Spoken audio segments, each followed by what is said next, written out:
Hello guys, welcome back to my channel more to learn. So guys, आज की video में हम देखेंगे एरे कमांड का यूज़ और हम उसे देखेंगे कि इसके कितने टाइप्स होते हैं और इसे कैसे यूज़ करते हैं। उसके बाद हम देखेंगे मूव कमांड और एक्सप्लोड कमांड का यूज़। तो वीडियो को एंड तक ज़रूर देखिएगा। अगर आप इस चैनल पर नए हैं तो चैनल को सब्सक्राइब करना मत भूलिएगा। तो चलिए स्टार्ट करते हैं। हमारा जो अगला कमांड है दैट इज़ एरे। ये जो हमारा कमांड है जो अभी हम सीखने जा रहे हैं वो ऑटोकैड में सबसे ज़्यादा यूज़ होने वाला कमांड है, तो आप इसे ज़रूर अच्छे से समझिएगा। तो हम यहाँ टाइप करते हैं हमारा अगला command that is array, ARRAY, enter. Array the select object. Array का पहले मैं आपको मतलब बताना चाहूँगा। एरे मीन्स होता है कि हमें एक पैटर्न बनाना है। जैसा कि आपने देखा होगा कि सेम टाइप के होल्स जो होते हैं वो किसी सर्कल पे एक पैटर्न में बने होते हैं, या फिर सेम टाइप के ऑब्जेक्ट्स कॉलम वगैरह जो होते हैं वो एक टाइप के पैटर्न में बने होते हैं। उस टाइप के काम के लिए हम एरे चूज़ करते हैं, या फिर बोला जाए तो हम एरे यूज़ करते हैं। फॉर एग्जांपल मैं आपको बताना चाहूँगा कि गियर आपने लाइफ में तो आपने देखा ही होगा। गियर आपने देखा होगा, उसके टीथ्स होते हैं उसके पूरे सरकमफ्रेंस पे। तो ऐसा तो नहीं होगा कि हम एक एक टीथ को बार बार ड्रॉ करते रहें। उस टाइप में हमें यूज़ होता है, वो है कमांड हमारा एरे। हम एक टीथ प्रोफाइल है वो ड्रॉ करते हैं और एरे की मदद से उसे पूरे सरकमफ्रेंस में कॉपी कर लेते हैं। तो एरे जो हमारा होता है दो टाइप से काम करता है। एक होता है पोलार और एक होता है लीनियर। जो गियर पे था वो हमें पूरा सरकमफ्रेंशियल पे चाहिए था, इसलिए वो यूज़ होता है पोलार। और अगर हमें इसे लीनियर फॉर्म पे चाहिए तो ये हमारा होता है लीनियर पैटर्न। तो हम इसको अच्छे से समझते हैं पहले। तो मैं यहाँ यूज़ करता हूँ, पहले तो मैं कुछ ऑब्जेक्ट्स बना लेता हूँ।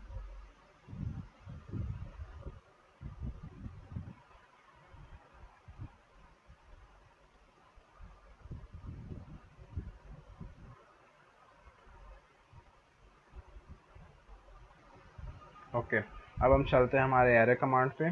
ARRAY, array, enter. हमें पूछा गया है, सबसे पहले हम चलते हैं लीनियर एरे पे। तो हम इस वाले ऑब्जेक्ट पे चलते हैं। हमें पूछा गया है एरे सेलेक्ट ऑब्जेक्ट। हमें वो ऑब्जेक्ट सेलेक्ट करना है जिसकी कॉपीज हमें बनानी है। तो हमें यहाँ रेक्टेंगल की कॉपीज बनाई हुई हैं। मैं इसे सेलेक्ट करता हूँ, एंटर। अब हमें देखिए यहाँ पूछा गया है रेक्टेंगुलर, पाथ एंड पोलार। अभी हमें चाहिए जो है वो रेक्टेंगुलर। रेक्टेंगुलर एरे सेलेक्ट किया तो आप देख सकते हैं यहाँ बहुत सारे एरे बन चुके हैं। बट हमें इसे थोड़ा सा मैनेज भी करना है। उसके लिए आपको ऊपर यहाँ रिबन पर ऑप्शंस भी दिए हुए हैं। आप यहाँ नीचे भी देख सकते हैं, कमांड बार पे आपको दिए हुए हैं। अब हम इस एरे को एज अ क्यू इमेजिन करते हैं। हम जानते हैं कि क्यू में number of rose and number of columns होते हैं। तो मैं उसी तरह से जो हमने ये वाला हमारा जो ऑब्जेक्ट था बेस ऑब्जेक्ट, उसके number of rose and columns select करता हूँ। मैं यहाँ जाता हूँ कॉलम्स पे। बाय डिफ़ॉल्ट यहाँ 4 दिया हुआ है, आप देख भी सकते हैं यहाँ 4 कॉलम बने हुए हैं। मैं इसे चूज़ करता हूँ 5 पे, एंटर। उसके बाद मैं चलता हूँ डिस्टेंस पे। हमें यहाँ पूछा गया है specify the distance between column. मतलब कि हमारे जो 5th कॉलम बने हुए हैं उनके बीच में हमें कितना डिफरेंस चाहिए। तो हमें यहाँ पर बाय डिफ़ॉल्ट 244 दिया हुआ है जो कि इसके बीच का डिफरेंस है। मैं इसे 300 कर देता हूँ, एंटर। ये देखिए इसके जो बीच का डिस्टेंस है वो थोड़ा सा बढ़ चुका है, क्योंकि हमने जो डायमेंशन है वो थोड़ा बड़ा दिया था 300 पे। तो हमारा कॉलम जो है वो इस तरह से कॉपी किया जाएगा। जो हमारा अगला है वो है रो। मैं यहाँ रो पे चलता हूँ, रो। हमें इसके कितने रोज चाहिए, मैं इसे देता हूँ फिर से 5 रोज बनाता हूँ, 5, एंटर। ये देखिए यहाँ पर 5 रोज बन चुके हैं इसके। अब पूछा गया है कि डिस्टेंस हमें कितना चाहिए रोज के बीच में, मैं इसे भी देता हूँ 300, एंटर। ये देखिए हमारा जो रो था वो 300 पे कॉपी हो चुका है और एक कुछ ऐसा इमेज बनने लगा है, आप देख सकते हैं। अब हमें यहाँ पूछा गया है specify the increment element between rows. हमें यहाँ कुछ भी नहीं करना है, हमें जस्ट प्रेस करना है एंटर। ये देखिए हमारा जो ऑब्जेक्ट था वो एरे आई मीन्स पैटर्न पे हो चुका है, पैटर्न हमने बना लिया है। तो ये था हमारा रेक्टेंगुलर एरे।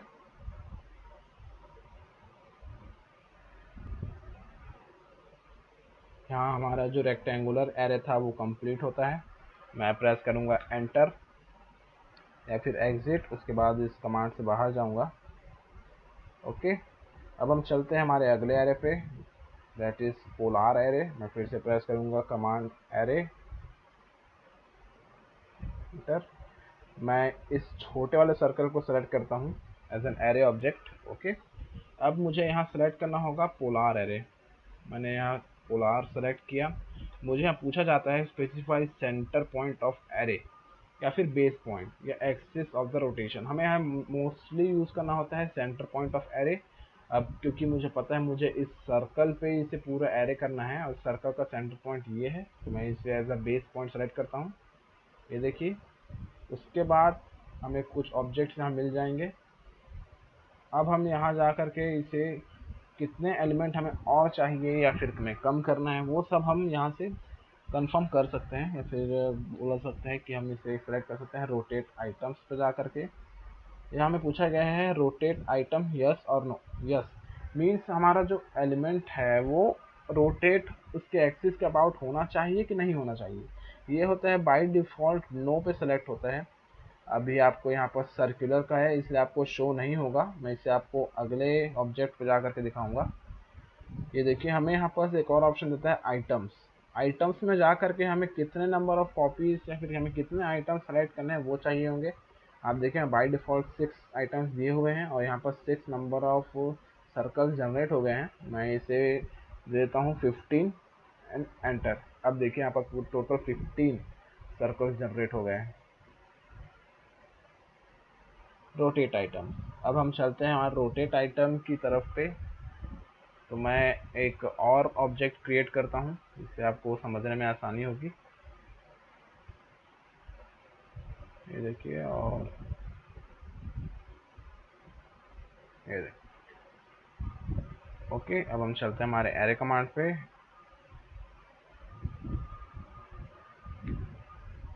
मैं इस ऑब्जेक्ट को सेलेक्ट करता हूँ, एंटर। मुझे चाहिए polar array. Okay, base point axis of rotation. हमारा जो एक्सिस ऑफ रोटेशन है वो 3D मॉडलिंग के ऊपर बेस्ड है, क्योंकि वहाँ पर हमें एक z एक्सिस या फिर कोई एक्सिस दिया होता है जिसके अबाउट हमें रोटेट करना होता है। इसलिए हम 2D ऑब्जेक्ट ड्राइंग करते समय हमेशा बेस पॉइंट ही सेलेक्ट करते हैं या फिर सेंटर पॉइंट ही सेलेक्ट करते हैं। तो मैं यहाँ इस सर्कल का सेंटर पॉइंट सेलेक्ट कर लेता हूँ। ये देखिए, अब आप देख सकते हैं कि हमारा जो सेंटर पॉइंट था उसके बीच के डिस्टेंस के थ्रू ये रोटेट हो चुका है। अब आप देख सकते हैं कि हमने इस टाइप का एक ऑब्जेक्ट बनाया था जो कि एक्सिस के थ्रू या रोटेटिंग के थ्रू अपना जो पोजीशन है वो चेंज कर रहा है। तो आप देख सकते हैं ये पहले इस तरह का था, ये फिर इस टाइप से इंक्लाइंड हुआ, फिर ऐसा हुआ, फिर ये ऐसा हो गया। ये दरअसल इस ऑब्जेक्ट के जस्ट अपोजिट है। फिर ऐसा हो गया, देन फिर ये अपने उसमें आ गया फॉर्म पे। अगर हमें ये एज इट इज चाहिए, हमें ऐसा इंक्लिनेशन नहीं चाहिए, तो उसके लिए हम रोटेट आइटम्स में जा करके इसे नो करेंगे। अब देखिए, आपका जो था ये पार्ट एज इट इज ही बना हुआ है, जस्ट ये एरे यूज किया है हमने। तो आपका जो रोटेट आइटम है वो इस पर ही काम करता है। उम्मीद करता हूँ आपको ये कमांड समझ आया होगा। अब हम चलते हैं हमारे अगले ऑप्शन पे, जो कि है हमारा पाथ एरे। मैं यहाँ पर एरे कमांड टाइप कर लेता हूँ, एंटर। मुझे ऑब्जेक्ट सेलेक्ट करना है, मैं ये वाला ऑब्जेक्ट सेलेक्ट करता हूँ। अब हम चलते हैं पाथ एरे पे। पाथ पूछे हमें हम पूछा गया है कि सेलेक्ट पाथ कर्व, तो हम ये वाला कर्व सेलेक्ट कर लेते हैं क्योंकि हमें इसके अलोंग ही हमारा पाथ बनाना है। ये देखिए, हमारा जो एरे था वो कुछ इस तरह हुआ है। अगर हमें थोड़ा सा इसे मॉडिफाई करना है उसके लिए हम चलते हैं आइटम्स पे। आइटम्स पे जाकर के हमें ये पूछा गया है कि specify the distance between item along the path. Means हमारे ये जो दो आइटम्स हैं, मीन्स ये जो दो सर्कल है उनके बीच में कितना डिस्टेंस होना चाहिए। इस टाइम बाय डिफॉल्ट इनके बीच में जो डिस्टेंस है वो है 1242.4439। क्योंकि ये बहुत बड़ा स्केल है, हमने बड़ा स्केल ले लिया है इसलिए कुछ ऐसा बता रहा है। तो हम इसके अलावा इसे डिस्टेंस देते हैं 2000 पे। 2000 मीन्स इन दो सर्कल के बीच में 2000 का डिस्टेंस होना चाहिए। देखिए, इसका डिस्टेंस बढ़ गया। अब हम ये सेलेक्ट करेंगे कि हमें कितने नंबर ऑफ एरे चाहिए, कितने नंबर ऑफ कॉपीज चाहिए। तो यहाँ पर 20 दिया हुआ है, हम इसे ले लेते हैं 10 पे, एंटर। अब देखिए, ये टोटल सिर्फ 10 कॉपी से बनाएगा जहाँ तक ये बना सकता है। तो जो हमने 2000 mm का डिस्टेंस दिया हुआ था इन दो पॉइंट्स के बीच पे, वो तो इसमें मेंटेन किया हुआ है। साथ ही इसने सिर्फ 10 कॉपीज बनाई हैं जहाँ तक ये बना सकता है। तो फिर इसने सिर्फ यहाँ तक बनाया है क्योंकि 10 कॉपीज से यहाँ तक कंप्लीट हो चुकी है। अगर हम 10 की जगह पे इसे 50 देते तो ये इस कर्व के अलाउंग ही, इस लास्ट जो लाइन तो उसके अलाउंग 50 कर्व कंप्लीट कर चुका होता। तो ये जो पाथ है वो इस तरह से काम करता है कि आपने जो पाथ इसको प्रोवाइड किया हुआ है, उस पाथ के अलाउंग ही आपके जो इमेज रहेगा उसको कॉपी करता जाएगा। अलाइन आइटम्स, अगर आप इस पर जाएंगे तो आपको वही पूछा जाएगा कि आपका जो आइटम है वो आपको अलाइन करना है कि नहीं करना है। जैसे कि हमको पोलार एरे में हमने जो देखा हुआ था कि जो रेक्टेंगल था वो अलाइन कर रहा था अपने पोजीशन पे, तो उसके लिए आप यहाँ पास अलाइन को नो कर सकते हैं। यहाँ यस है क्योंकि सर्कल है, इसलिए इसमें कुछ समझ तो नहीं आ रहा है, बट आप उसे समझ चुके होंगे, मैं इसे यस भी रहने दूंगा। तो हमारा जो पाथ एरे है वो इस तरह ही काम करता है। मैं इसे एंटर करके कमांड से बाहर चलता हूँ। ये देखिए, उम्मीद करता हूँ आपको एरे के तीनों जो कमांड है वो अच्छे से समझ में आए होंगे। अगर समझ नहीं आया होगा तो फिर से इसको देखिए और इसको अच्छे से समझिए, क्योंकि ये आपके बहुत काम आने वाला है। एरे के बाद हम चलते हैं हमारे अगले कमांड पे। हमारा जो अगला कमांड है दैट इज एक्सप्लोड। ये जो हमारा कमांड था वो एरे पे ही बेस्ड है, इसलिए मैंने इसको अभी तक बचा के रखा था। आप देख सकते हैं कि अगर हम एरे यूज़ करते हैं तो हमारा जो ऑब्जेक्ट है जो कि एरे हुआ है वो एक साथ सेलेक्ट होता है, क्योंकि ये बाय डिफ़ॉल्ट एसोसिएटिव होता है। तो अगर अब हमें अगर इसमें से किसी एक ऑब्जेक्ट को मूव कराना है तो उसके लिए तो हमें कुछ ना कुछ तो यूज़ करना होगा। तो इसलिए हम यूज़ करते हैं एक्सप्लोड कमांड, EXPLO। इसमें आपका एक्सप्लोड आ जाएगा, एक्सप्लोड सेलेक्ट ऑब्जेक्ट। अब इस टाइम पे मैं इसको सेलेक्ट करने की जगह पे इस पूरे ऑब्जेक्ट को सेलेक्ट कर दूंगा बाय यूजिंग विंडो। ओके, अब देखिए हमारा जो ऑब्जेक्ट था वो सेलेक्ट हुआ है। मैं इसे प्रेस कर दूंगा एंटर।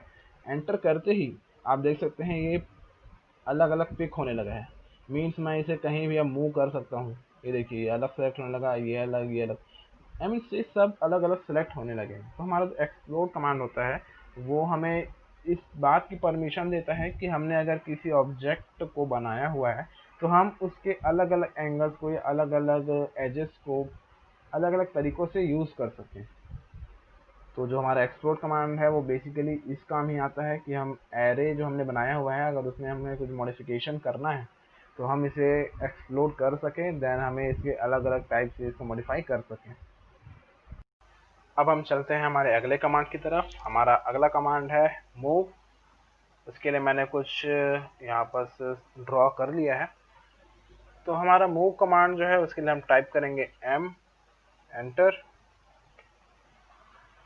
Move select objects. यहाँ हमें स्पेसिफाई करना है कि हमें कौन सा ऑब्जेक्ट मूव करना है। जैसे कि मुझे सर्कल जो है वो इस लाइन के एंड पे मूव करना है, तो मैं पहले इस सर्कल को सिलेक्ट करूंगा as an object, enter. Okay, उसके बाद हमें पूछा जाएगा स्पेसिफाई बेस पॉइंट, डिस्प्लेसमेंट का जो पॉइंट है वो सिलेक्ट करना है। जैसे कि इस टाइम पे मुझे ये जो सेंटर है उसे यहाँ पिक करना है, या फिर अगर मुझे इसका क्वाड्रेंट को यहाँ पिक करना है तो जैसे इस टाइम मैं सेंटर पिक करता हूँ क्योंकि मुझे इस सेंटर को ही उस पॉइंट पे चाहिए।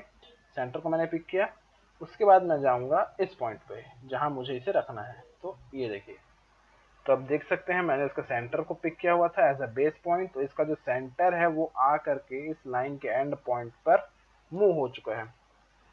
अब मान लीजिए मुझे इस सर्कल के क्वाड्रेंट को इस लाइन पे मूव करना है, तो मैं फिर से चलता हूँ मूव कमांड पे। मूव सेलेक्ट ऑब्जेक्ट, ये मैंने ऑब्जेक्ट सेलेक्ट किया। अब मैं इसे बेस पॉइंट सेलेक्ट करता हूँ। मान लीजिए मुझे ये ना करके ये वाला बेस पॉइंट चाहिए, तो मैं इसे पिक करूँगा। अब देखिए ये मूव होने लगा है। अब मैं जाऊंगा इस पॉइंट पे और इसे क्लिक करके यहाँ पिक कर दूंगा। ये देखिए, तो हमारा जो मूव कमांड है वो इस तरह काम करता है। आपको जो पॉइंट जहाँ पिक करना है उस पॉइंट को सिलेक्ट कीजिए, जहाँ पिक करना है उस पॉइंट को सिलेक्ट कीजिए। उम्मीद करता हूँ कि आपको जो सारा ट्यूटोरियल था वो अच्छे से समझ आया होगा। अगर आपको किसी स्टेप पे डाउट है तो आप वीडियो को रिवाइज करिएगा। अगर उसके बाद भी डाउट आता है तो आप नीचे कमेंट बॉक्स में मेंशन कीजिए, मैं उसको पूरी तरह से सॉल्व करने की कोशिश करूंगा। वीडियो को लाइक, शेयर और कमेंट करना ना भूलें। फिर मिलते हैं किसी अगली वीडियो में, तब तक के लिए goodbye, take care and keep learning.